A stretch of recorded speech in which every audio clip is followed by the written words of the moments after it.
From claims of healings and visions to the world's most inexplicable events, whether you're a believer or a skeptic, the truth is always worth the hunt.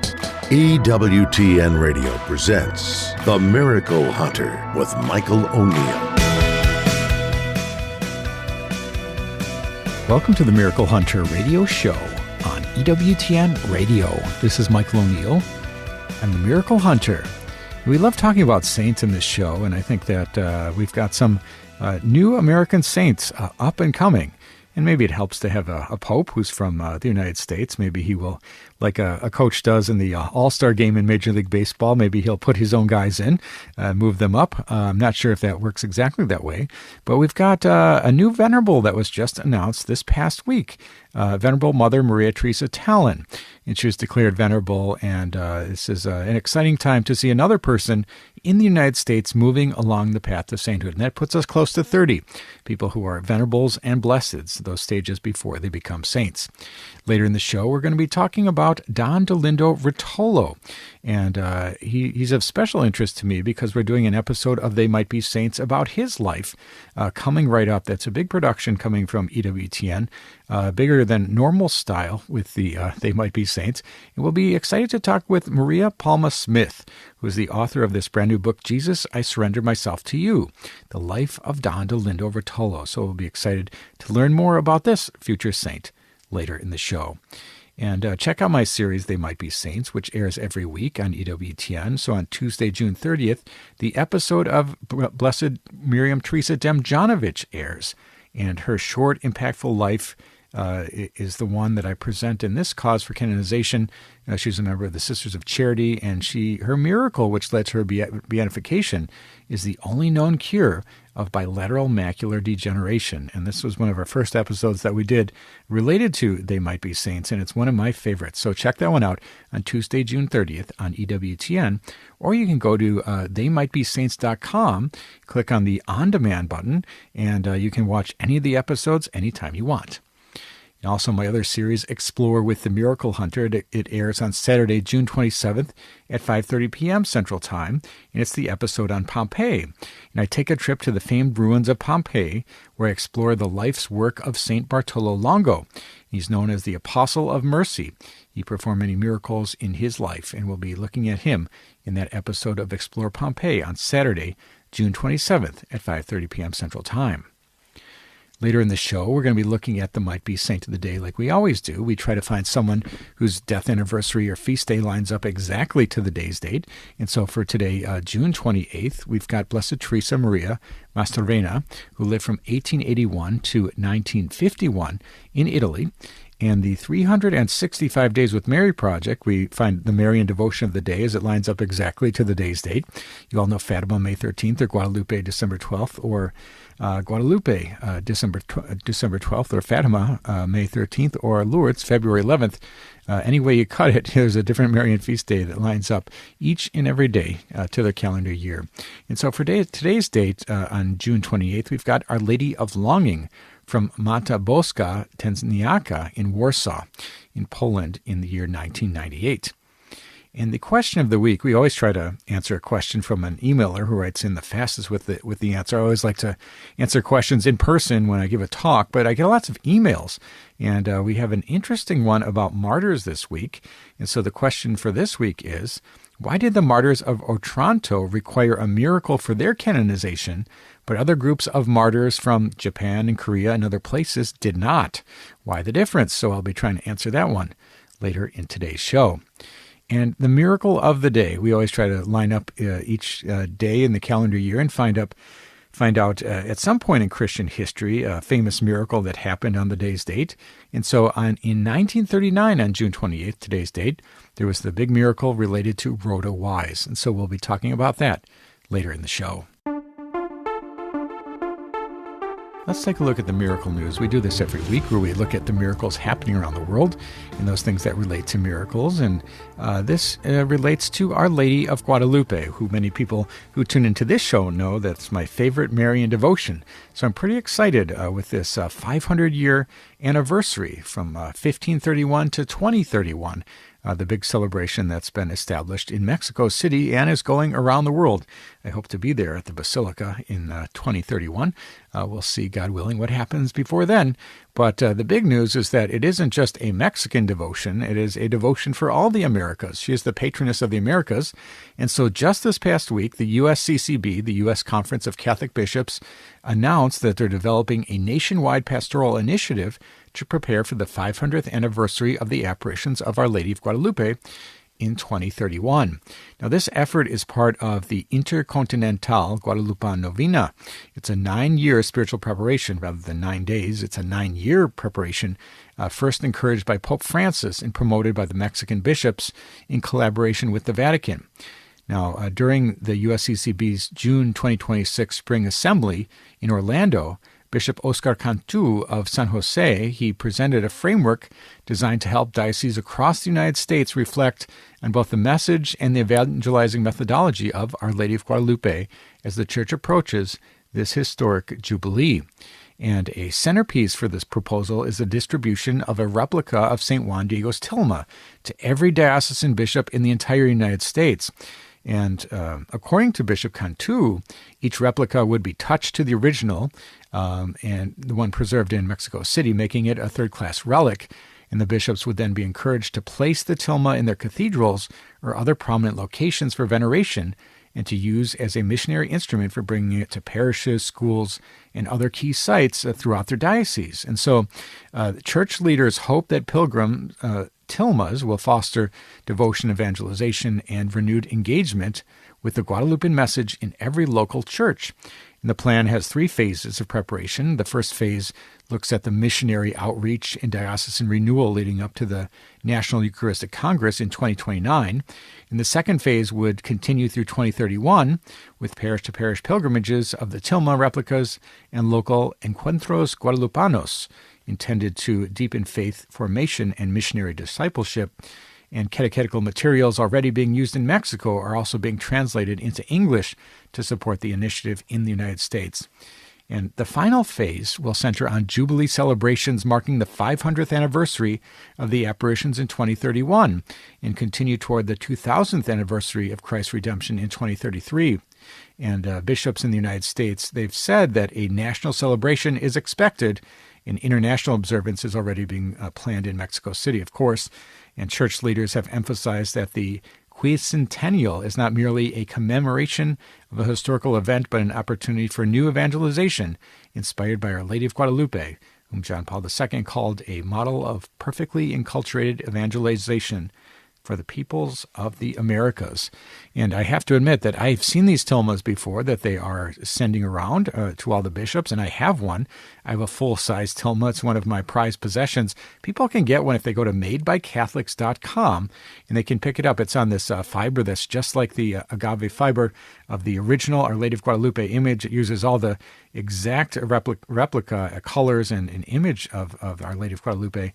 It's absolutely beautiful. So check it out. Madebycatholics.com is where you can pick that up, and that's the same one that the bishops are going to be sending, or are going to be having all around the United States. So check that one out. Big news related to Our Lady of Guadalupe. Let's take a look at Catholic Pub Trivia. We do this every week where we ask a trivia question and give out a prize to an emailer who writes in the fastest with the correct answer. Last week we talked about Sister Blandina Segale, who died in Ohio. And so the question from last week was, what servants of God, venerables, blesseds, or saints were also born in Ohio? And from what I can tell, the only Ohio-born candidate for sainthood is Rhoda Wise. And she's probably the most prominent. Her name, Rhoda Greer Wise, was born on February 22nd, 1888 in Cadiz, Ohio. And she's famous for being the mystic of Canton. And we all know her for the healing of Rita Rizzo, the one who went on to become Mother Angelica of EWTN. So that was the answer to last week's Catholic Pub Trivia question. And the question for this week, who was the last American saint to be canonized? If you think you know that answer and want to win the prize, the image of the faces of Mary, send me the answer to who was the last American saint to be canonized. And if you have the right answer, you can write in, and the fastest writer will be the one with the answer and will be the winner. And answers and winners will be posted on the show page of miraclehunter.com. We need to take a short break, but when we come back, we're going to be learning about the brand new venerable from the United States, Mother Mary Teresa Tallon. Stay with us for that. Now, back to the Miracle Hunter on EWTN. Here's Michael O'Neill.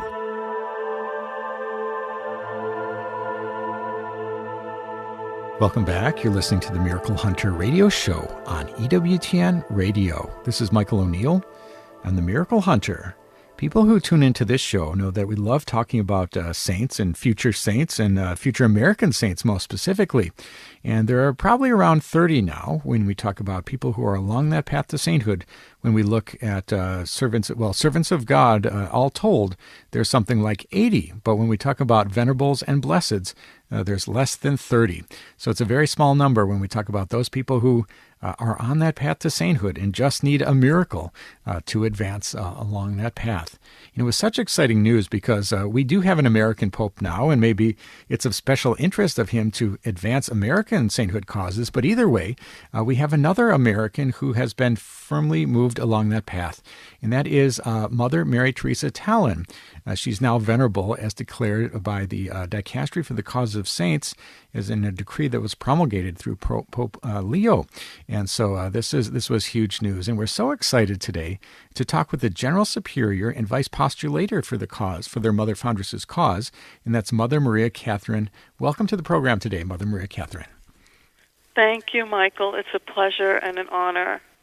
Well, it's so great to talk to you today, and when I talk to these causes around the world, where future saints are being moved along the path, it is such big news because this is not something that happens overnight. It's such a long process to start a cause for canonization and gather those documents and do their research and write the positio and send it to Rome with a red ribbon and have them review that.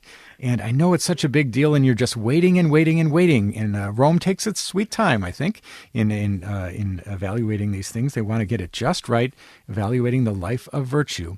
And so that must have been such exciting news for that to come to you. Tell us a little bit about how you first found out that your mother foundress, Mother Mary Teresa Tallon, was going to be a venerable. Well, I had a little bit of a hint, so I was checking the website, the daily bulletino from Rome, to see if there was anything there. And I checked it for a few days, and I said, well, there's nothing there. Today I'm not getting up at 6 o'clock to turn on my phone. I'm just going to have my breakfast. But something told me that it was the day, and I said, well, let me just try. So I turned on the phone, and there were gazillions of congratulations, and I said, it is today. So I left my breakfast, and I ran downstairs to tell any sister that was awake, and then we started ringing the chapel bell so that if they weren't awake, they would be awake. And there were a couple of people in the chapel, and it was just so beautiful. And I still tear up, and it was so moving to know that Rome recognized Mother's heroic virtue. Yeah, it's absolutely amazing. It must have been such a moment of great joy for you and all the sisters to know that your mother foundress was recognized in this big way by Rome and firmly moved along the path to sainthood with blessed and saint shortly to follow. And so tell us a little bit. I think for a lot of Americans who heard this news, they didn't necessarily know who Mother Mary Teresa Tallon was. Tell us a little bit about your mother foundress. Sure. Mother was born in upstate New York, Waterville, of Irish immigrant parents. They owned a hops farm, H-O-P-S, hops farm, which, as you know, is an ingredient in making beer. But from a very young age, Mother had a great love for God, great love, unusual.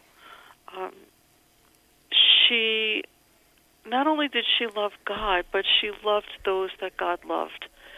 And she thirsted for a real union with God when she was about 9 years old. In those days, you know that young people didn't receive Holy Communion until 14, at least 14, 12 or 14. But at 9 years old, she had this thirst to receive Holy Communion.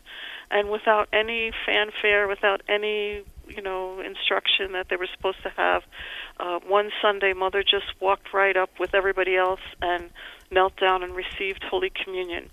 And she says in her writings that from that day on, her intimate relationship with Jesus changed and deepened. Her family had a hops farm, so they had to have migrant workers come and help them in the season for picking the hops. And Mother would gather the children of the hops pickers and the migrants, and she would teach them about Jesus. It was her grandmother, actually, who taught her great love for Jesus and for praying the rosary for Mary. The family often had Mass in their home, which in those days was unusual, but it was because the elderly in the area and the migrant workers couldn't get to church. So they would pick up the priest in the buggy, and Mother would pick up the elderly people in the buggy and bring them to the house, and they would have Mass there, confession. And again, she would be teaching the children.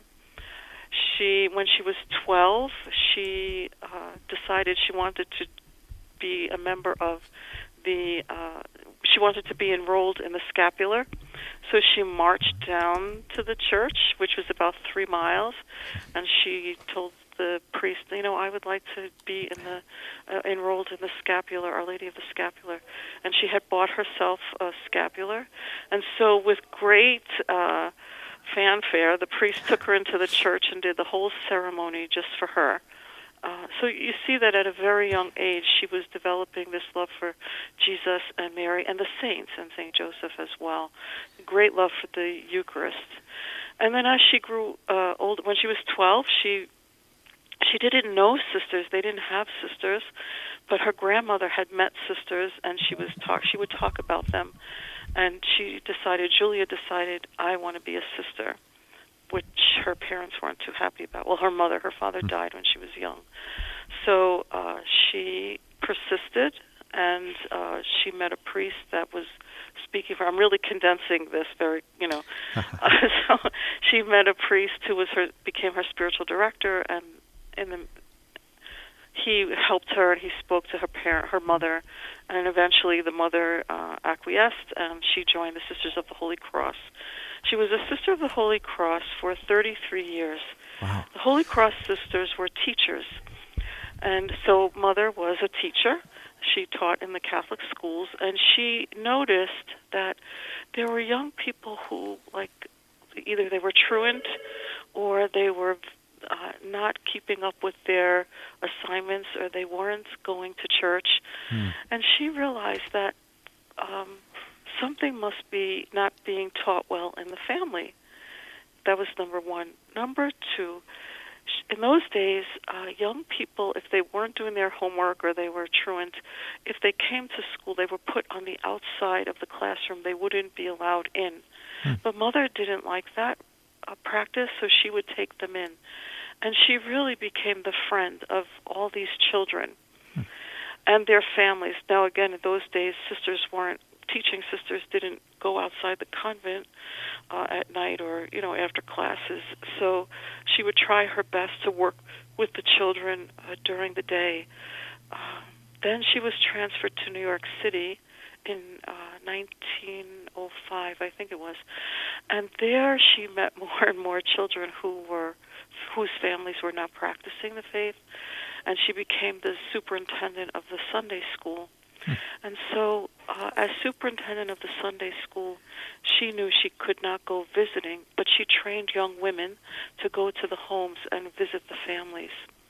And it was there in New York City in 1908 that Mother was called by God during Mass one day to begin a new congregation of sisters, which became our sisters. And the young women that she trained to go to visit the families became our first sisters. But it wasn't looked on too kindly by her community, so she was transferred from New York City and sent to the Midwest, hoping that idea would get out of her head. But Mother worked and prayed and suffered, many misunderstandings and misjudgments for what she called the cause. And she kept in constant contact with the young women in New York City, and they were like her emissaries with the powers that be in the chancery, with the archbishop and with the bishops and priests. And I'm really condensing this a lot. That was in 1908, and then finally in 1920, Archbishop Hayes gave her permission to begin the community. So those young women were the nucleus of our community. Mother had to ask for dispensation from her vows, which was very painful for her. But she did it because she knew this was what God wanted. And all those years, even though she suffered, she knew what God wanted, and she was not going to give up on His will. She said, if it's His will, He will bring it to be.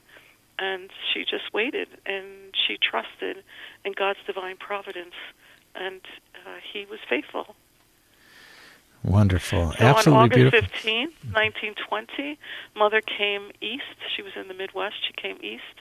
The women met her at the train station and took her to the house that they had purchased, and they began living together there with her. She came, and she was ill when she arrived. She had a terribly high fever, but she didn't let that interfere with the joy of the day. And they prayed together. They showed her the house, and they just sat and talked together. And then she went to bed for 2 weeks because she had a high fever. But then from then on, Mother advanced the community with a lot of sacrifice and suffering, but great love for God and for souls. Absolutely amazing. And the name of your community is the Parish Visitors of Mary Immaculate. And Yes. truly, this declaration of venerable, which is that second step in the canonization process, will shine a lot of light on your community for the world to see. And a lot of people will get to know your community and her cause. Tell us a little bit as we wrap up today. I know that going forward, the next step is beatification. So a miracle will need to be found through her singular intercession that will lead to her beatification. And then a second miracle leads to her being declared a saint. For those people who want to pray for her beatification or perhaps find out more about her life, is there a website or other place that we could send people to find out about her life? Yes, we do have a website. It's www.parishvisitorsisters.org. Wonderful. Well, we're so grateful to you, Mother Maria Catherine, the General Superior and the Vice-postulator in this cause for Mother Mary Teresa Tallon, now a venerable. Congratulations to you and your cause and all the work that has gone in making her life of faith known to the world. And her being declared venerable is such a big moment for the Catholic Church in America and around the world. So we're so grateful to you, Mother Maria Catherine, for joining us on today's program. And I'm so grateful to you. Thank you so much, Michael. God bless you. And that was Mother Maria Catherine talking to us about the Parish Visitors of Mary Immaculate and their foundress, Venerable Mother Maria Teresa Tallon. Big news coming out of Rome this past week, where we have another American on the path to sainthood. And for those people who are interested in future American saints specifically, there's kind of an exciting project that's coming out, or an event, I should say. The Champion Shrine, which is Our Lady of Champion in Champion, Wisconsin, outside of Green Bay, is putting on this event, this novena, for the United States of America as we celebrate the 250th anniversary of our nation. What better way to celebrate than to celebrate the saints of the United States? And so I know that they're doing a full week of speakers and events, including an exhibit on the future American saints and the current American saints. So that's the people who have the dozen or so people who have been canonized already, and the something like 60 or 70 people who are on the path to sainthood, servants of God, blesseds, and saints. All those people who have been recognized in some way by the Catholic Church moving along that path to sainthood. For people who want to visit that Champion Shrine during the 4th of July weekend and surrounding days and see that Saints of America exhibit, you can go to championshrine.org/American Saints to find out more. And I'll be speaking on one of those days at the Champion Shrine, so I'll be excited to be up there myself. So check that one out, championshrine.org/American Saints, to learn all about the saints from the United States. We need to take a short break, but when we come back, we're going to be looking at the question of the week. Stay with us for that.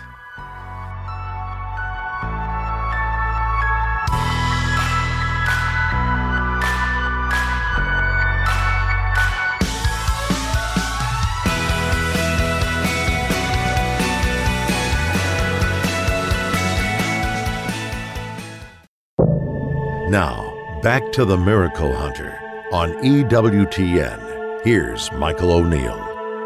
Welcome back. You're listening to the Miracle Hunter radio show on EWTN Radio. This is Michael O'Neill. I'm the Miracle Hunter. Hey, I love getting your questions. People write in from around the world with questions about miracles happening in today's world and those that have happened centuries ago. And yes, I do like getting all kinds of strange and interesting emails populating my email inbox, but I really like answering questions in person. And I do that when I give a talk, and I travel around the country to 10 or 20 places a year to different parishes or conferences or other events where I talk about miracles, of course, and I talk about how saints are made or how the Catholic Church investigates the supernatural or the history of Marian apparitions or Eucharistic miracles. Any of those things are up my alley, and I speak for about 45 minutes, and then afterwards I open it up to question, and that's my favorite part, where people ask me all the things they're thinking about related to miracles, and that can go on for 10, 20 minutes or longer, where I get lots of questions from interested people about miracles. And so for this week's question, though, this is an email question. It came in to me. This is a tricky one, actually. The question is, Dear Miracle Hunter, why did the martyrs of Otranto require a miracle for their canonization, but other big groups of martyrs from Japan and Korea, for example, did not? Thank you, Jim. Well, thanks, Jim, for your question, and it's a good one. And I think we've seen this where we've had this idea, at least in the history of Catholicism, where if somebody gives up their life out of hatred for the faith, if they're killed for their faith, then they are immediately declared saints. And but we see that isn't necessarily the case. At least it hasn't always been the same. And so when we look at the martyrs of Korea, this is a well-known group of the Korean martyrs, including St. Andrew Kim Taegon and St. Paul Chung Husang. And these martyrs were canonized directly by Pope John Paul II because their cause began under older procedures and involved a large historic group of martyrs. They were not required to follow today's standard beatification plus miracle equals canonization sequence in the same way that a modern cause would. And then if you look at the martyrs of Japan, for example, there were, I think, 26 martyrs of Japan beatified in the 1600s and canonized in 1862 by Pius IX. And this occurred under the historical procedures that predate the modern norms. There was no modern-style requirement for a miracle that's similar to what we would see today. Another one, martyrs of Uganda. The Uganda martyrs were beatified in the 1920s and canonized by Paul VI. And their canonization also took place under the old system. There was not a separately recognized miracle needed the way that we would look in modern cases. So why do we have this difference? And the current rule for one miracle after beatification for a martyr's canonization is largely a product of the reforms of John Paul II, the great saint maker. And many famous martyr groups were canonized before those norms existed or under procedures that allowed the Pope greater flexibility. And so if we look at modern martyrs like Stanley Rother, you need a miracle for canonization, but historic martyr groups from centuries ago became saints without a miracle according to the modern processes. And of course, the Pope, being the Pope, if he wants to, he can do this equipollent or equivalent canonization where he says no miracle is needed. He can do that for anyone, and anyone can be a saint if the Pope makes that special judgment.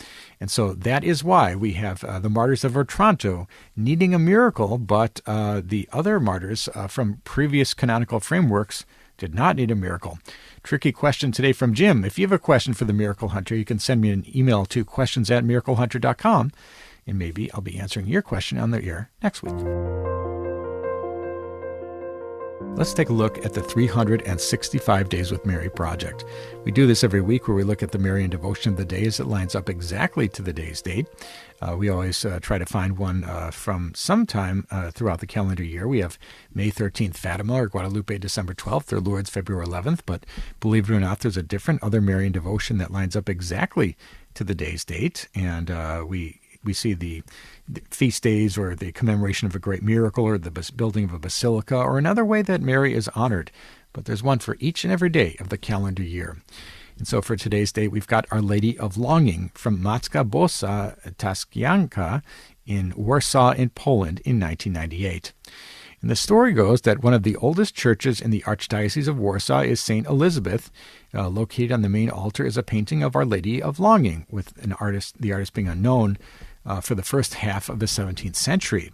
At either side, the image is surrounded by statues of St. Adalbert and Stanislaus, they're Polish bishops and martyrs. And the testimony of miracles and graces relating to this icon of Our Lady of Longing have been collected at least since the mid-17th century. And on June 28, 1998, the image became the fourth image of Mary in the Archdiocese of Warsaw to be canonically crowned. And that is Our Lady of Longing from Warsaw in Poland in the year 1998. For more information on this fascinating devotion, or any of the hundreds of other Marian devotions from around the world, you can go to 365dayswithmary.com, pick up the book, download the app, or join the Facebook page with 10,000 followers getting a different title of Mary each and every day of the calendar year.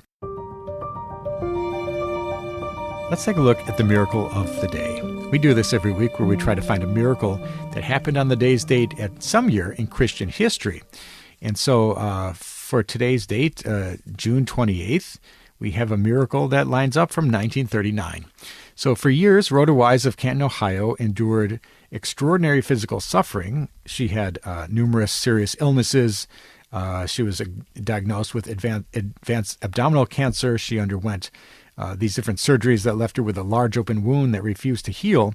And she was confined to bed, and she faced little hope of recovery. And she turned increasingly to prayer, offering her pain to God and seeking the intercession of saints. And on June 28, 1939, Rhoda Wise reported that Jesus and St. Therese of Lisieux appeared to her, and during that apparition she experienced a sudden and dramatic healing. And the cancer that had plagued her was gone, and the severe abdominal wound that had remained open for years was completely healed. And physicians who examined her afterwards were reportedly unable to explain the recovery through natural means, and the healing was marked a turning point in her life, and she quickly became known amongst local Catholics as an extraordinary sign of God's grace, and she was known as the Mystic of Canton. And the miracle transformed Rhoda Wise into a source of spiritual encouragement for countless visitors who came to her house. I've been to that house. People came seeking prayer and guidance, and among them was Rita Rizzo, later known to the world as Mother Angelica, the foundress of EWTN. And Mother Angelica credited Rhoda Wise with having a profound influence on her spiritual life and devotion to St. Therese. And today the story of Rhoda Wise's healing remains one of the most remarkable modern Catholic miracle accounts in the history of the United States, and her cause for canonization continues to be underway, drawing interest from the faithful. And that is today's miracle of the day from June 28, 1939, the healing of servant of God, Rhoda Wise. Let's take a look at the sainthood news. We do this every week where we try to keep you up to date on who's coming along the path to sainthood. And this past week, on Thursday, June 18th, the Holy Father Pope Leo XIV received in audience His Eminence Cardinal Marcelo Semeraro, the prefect for the dicastery for the causes of saints. And during this audience, the Pope authorized the same dicastery to promulgate the decree regarding the martyrdom of the servants of God, Juan Torres Torres, and 19 companions, diocesan priests, who were killed between August and September 1936 out of hatred for the faith in the territory of the Diocese of Ibiza in Spain, in the context of a persecution. So according to the Dicastery for the Causes of Saints website, they were diocesan priests, and the 20 priests of Ibiza and Formentera had died as martyrs. Was immediately, certainly there rose from the heart of the community at the very moment of their death. And the first day the people called them martyrs in the strictest Christian sense of the term, which translates to witness. And that is today's sainthood news, dealing with the Juan Torres Torres and 19 companions from Spain. And with one miracle, they will move from blessed to saints.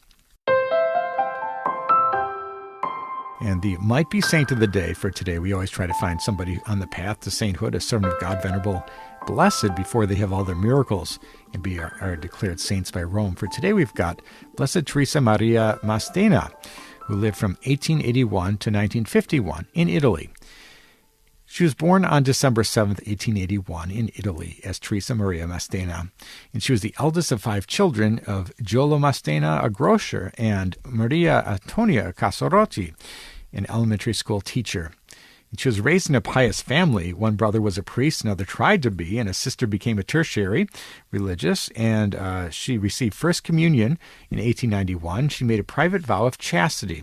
She received confirmation in 1891, and she felt a call to religious life, and she tried to take the veil at the age of 14, but they considered her too young. So at the age of 17, she joined the Institute of the Sisters of Mercy in Verona. In 1903, she made a profession and received the name Sister Pasitea of the Child Jesus. In the cloister, she was known for her strict adherence to the rules and devotion to the Eucharist, to the Passion of Jesus and His holy face. However, she soon began to realize that cloistered life was not for her, so she returned to service as a headmistress of the school in Miane, and she was transferred to the schools in Caprassica and then to San Fior, also in Italy. And she founded the Institute of the Sisters of the Holy Face with the mission to propagate, repair, and restore Jesus' gentle image in souls. And on December 8th, 1936, the Institute was canonically erected as a diocesan congregation, and the first 10 members made their vows. And Mother Maria Pia was appointed Superior General, a position she held for the rest of her life. And she died in 1951 on June 28th in Rome, in Italy, of a heart attack while working to start a new house for her institute.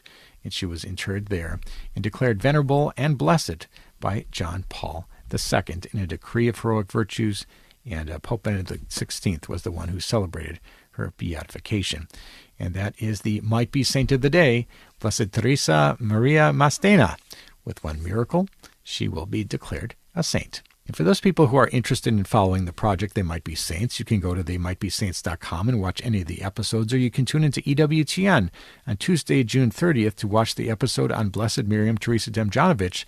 Her short, impactful life is what I look at in this cause for canonization for the Sister of Charity, which included the only known cure of bilateral macular degeneration. That's Blessed Miriam Teresa Demjanovic of New Jersey in this episode of They Might Be Saints. We need to take a short break, but when we come back, we're going to be looking at a new translation of a book by Maria Palma Smith, Jesus, I Surrender Myself to You, The Life of Don Dolindo Ruotolo. Stay with us for that.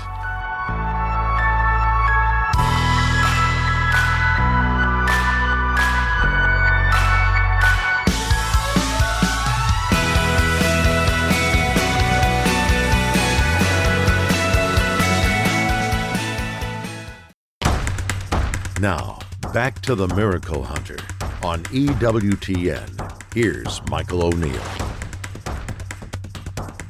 Welcome back. You're listening to the Miracle Hunter radio show on EWTN Radio. This is Michael O'Neill. I'm the Miracle Hunter.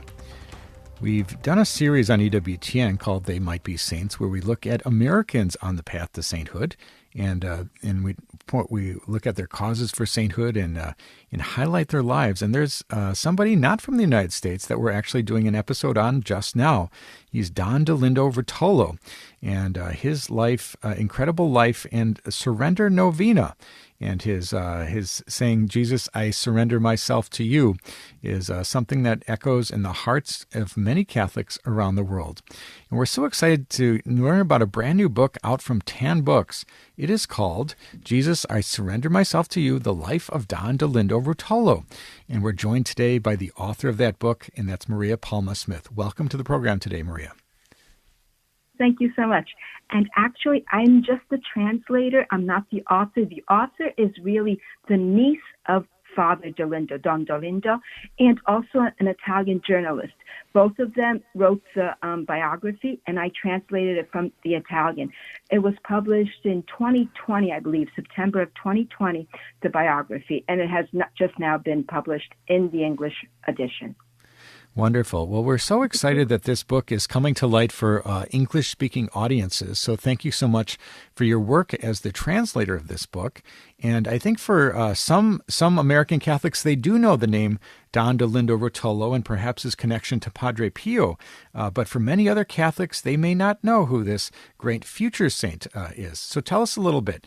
Who is the man, Don Dolindo Ruotolo? Don Dolindo was a very holy man who lived in Naples. He was born around the time of St. Padre Pio and died 2 years after St. Padre Pio in 1970. So they were contemporaries. They knew about each other. They were on the different coasts of Italy. Don Dolindo was in Naples, and St. Padre Pio was at San Giovanni Rotondo on the eastern coast. Now, when pilgrims would go to visit St. Padre Pio, because he was very well known and loved during his lifetime, they would go from Naples and they would go to San Giovanni Rotondo. And there, Padre Pio would say, "Why do you come here all the way from Naples when you have your own saint in Naples, Don Dolindo?" And what was it about him? I think that there were some mystical experiences or some general understanding of his holiness, the way he helped people with their faith. Talk a little bit about how people came to know him as a living saint. Yes, there were many things that happened to Don Dolindo during his lifetime, but really what he always wanted to focus on was the ordinary things. And the greatest thing about him was really his virtue. Now, I don't know if you or others know that Don Dolindo actually, similarly to Padre Pio, but for Padre Pio, I believe it was 2 or 3 years that he was forbidden to celebrate Mass. For Don Dolindo, it was nearly 20 years. At one point, it was 16 years all at once, but the very first time it was 36 days, then it was a year, then etc. But he was forbidden under false accusations, misunderstandings, all manner of things. He was forbidden, and yet he remains loyal to the church throughout his life. Amazing. And I think what Don Dolindo is most remembered for is his Surrender Novena, his Jesus, I surrender myself to you saying. Talk a little bit about how that was such a big element in his life. Okay. Well, Father Dolindo had spent much time in prayer, and he would hear the voice of Jesus or Our Lady. He would have conversations with them. And one time he was bringing to Jesus' attention one of his spiritual daughters who's undergoing a lot of difficulties. And so the Surrender Novena started as a prayer, a long prayer. It was not divided into 9 days like a novena. It was a long prayer that Jesus was speaking through Father Dolindo to the spiritual daughter of Father Dolindo. Amazing. And for those people who don't know about sort of the spirituality of Don Dolindo, sort of paint the picture of how he spread the gospel through his writings, his consultation with family and friends and those people in schools who needed his assistance. Talk about the work of Don Dolindo. Well, he did many, many things. One of them really that was very mystical was that there was a nun who is now beatified, Blessed Giuseppina, or Josephine of Jesus Crucified. She was beatified in 2008, I believe. And Father Dolindo had a close relationship with this Carmelite nun. And she was a victim soul. She had many, many sufferings. And actually, she was miraculously cured with the intercession of a relic of Saint Francis Xavier. And Father Dolindo was there at the time that happened. But then she also got other physical pains. And this is what she would do. She would call, not that many people had phones at the time. So she would call these two sisters, these two lay people who had a telephone and say, "Tell Father Dolindo I have an important meeting and he can take my pains from me." So Father Dolindo would assume her physical aches and pains, and then she would call again, "My meeting is finished. Tell Father Dolindo to give me back my pain." Amazing. We've been talking today with Maria Palma Smith, the translator for the book, Jesus, I Surrender Myself to You, The Life of Don Dolindo.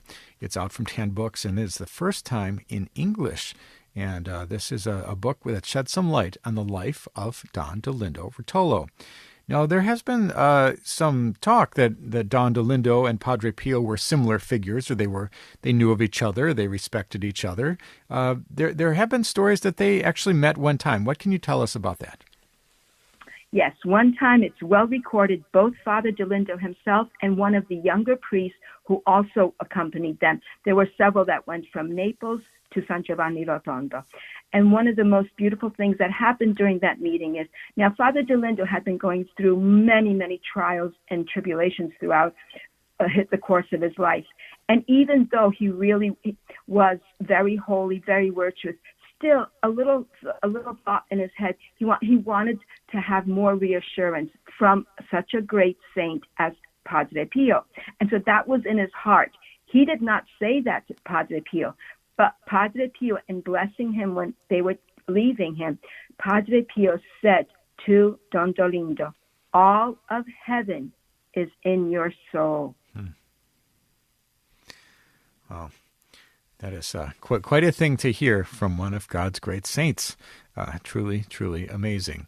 And yes. going forward in his life, how did the life, other than his time of being banned from practicing as a priest for some extended period, how did his life mirror Padre Pio? Or why do we sort of talk about these two being contemporaries, having met? Having been restricted by the church in some ways in these moments.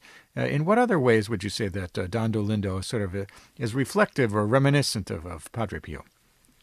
Well, really, it's in their life of virtue, obedience, loyalty, fidelity to Holy Mother Church, which was something that during the 18th century, 19th century, throughout the whole history of the Catholic Church is really the greatest virtue that we can have, is to be resolute in our loyalty to Holy Mother Church. I mean, even now in our modern times, there's so much that's going on.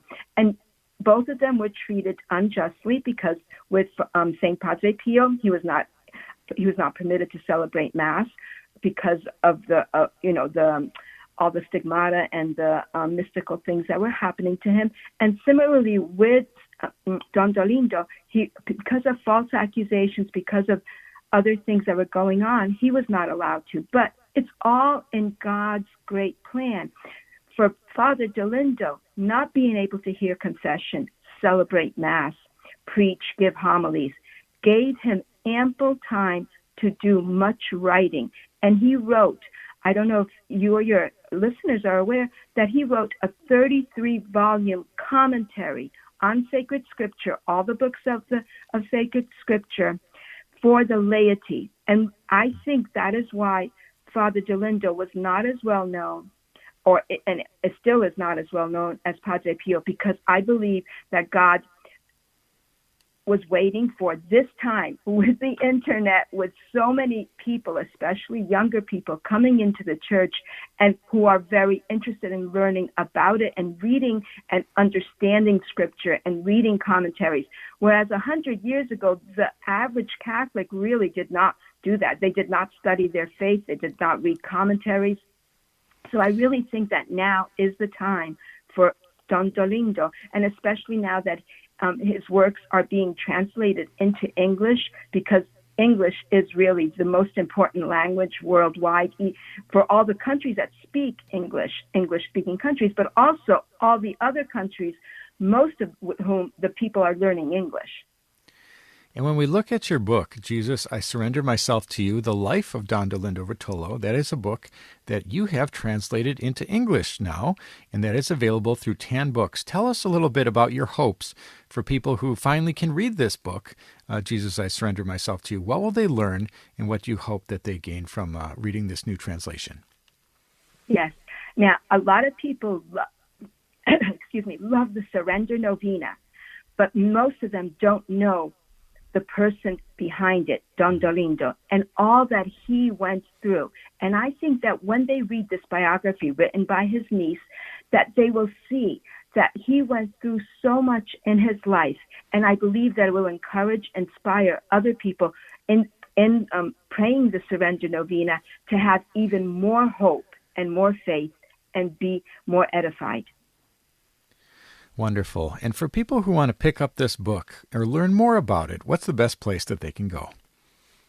Well, you can go to the TAN website. They have the ebook and they have the hardcover. Also on Amazon, there is the hardcover and the Kindle version, whatever is easiest for anybody. Wonderful. Well, we're so grateful to you, Maria Palma Smith, for doing this translation of this book, Jesus, I Surrender Myself to You, The Life of Don Dolindo Ruotolo. Thank you so much for your good work and for joining us on today's program. Thank you, Michael, for having me.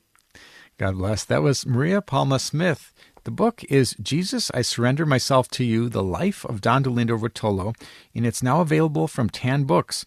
And as I mentioned, a new documentary about the life of Don Dolindo Ruotolo will be coming out soon on EWTN as part of the They Might Be Saints series. So these two things will go well together. You know, the life of Don Dolindo Ruotolo is truly amazing, and I think that most people are kind of surprised to know that there's another person out there who is parallel to Padre Pio, having been born at the same time and died around the same time and crossed paths even. And they knew of each other and respected each other, and both had purported mystical gifts. And so, of course, Padre Pio has been sainted. He's an official saint in our Catholic Church, and Don Dolindo Ruotolo, he is a might-be saint, we might say. He's a servant of God, and then with his life of heroic virtue established, he will be venerable. With one miracle, he'll be blessed, and one miracle, a saint. So he will join Padre Pio in being recognized as a saint from Italy from that exact same era. But nonetheless, his life is absolutely amazing, and I'm so excited to be working on this new episode of They Might Be Saints about Don Dolindo Ruotolo, which should be out later this year. People can check that out if they go to theymightbesaints.com for more information. And that's all the time we have for today's show. If you missed any of this episode or want to catch up on past episodes, you can go to EWTN.com/radio. Check out the audio archives or download the free EWTN app. I'd like to thank our guest today, Maria Palma Smith, talking to us about Don Dolindo and the Surrender Novena, and also Mother Maria Catherine joining us, talking to us about Venerable Mother Mary Teresa Tallon, the newly declared venerable from our Catholic Church right here in the United States. Check out my series, Explore with the Miracle Hunter, on Saturday, June 27th at 5:30 p.m. Central Time. The episode on Pompeii airs. I take a trip to the famed ruins of Pompeii, where I explore the life's work of St. Bartolo Longo, known as the Apostle of Mercy, and for many miracles worked in his life. Check that one out, Explore with the Miracle Hunter, Pompeii. And I'd like to thank you for joining me today on Miracle Hunter, where from claims of healings and visions to the world's most inexplicable events, whether you're a believer or a skeptic, the truth is always worth a hunt. Talk to you next week.